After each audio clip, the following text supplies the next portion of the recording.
Average क्या आती है दिन की? दिन की 450 500 के दिन को आ जाती है और 500 600 650 शाम को हो जाती है। सोते यहाँ सोते हैं 130 से लेकर 150 तक सोते हैं। जो आते रहते हैं 9-10 बजे 11 बजे तक हम इंतजार करते हैं, वो तशरीफ लाते हैं कबू को। आईडी कार्ड की जगह रखी गई है जो यहाँ आते हो नमाज पढ़े से। यहाँ आज 3 खवातीन में लेकिन डॉक्टर साहिबा बता देंगे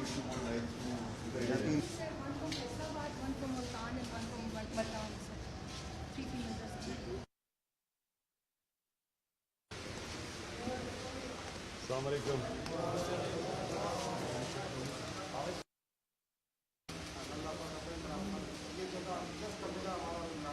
जहाँ हम खड़े हैं हमारे दोनों तरफ बसों के अड्डे हैं, सामने पिंडी है। So this is the junction. आपके वही था कि वहाँ बनना चाहिए जहाँ सबसे ज़्यादा लोग आ रहे हैं और मज़दूर ज़्यादातर इसमें हैं जो आ रहे हैं।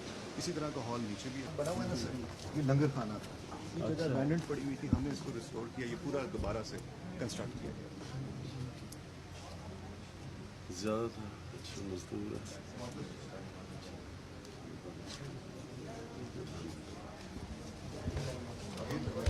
कोई रखा करे क्योंकि वो ज़्यादा ख़राब हो जाता है। पर इनको कोई कैपेसिटी ज़्यादा चाहिए, कहते हैं बंदे ज़्यादा हो जाते हैं तो हाँ 70 to 100 बंदा आ रहा है। अच्छा। But here we can expand. We have capacity. We will expand this also. क्योंकि यहाँ तो this is the hub. ये और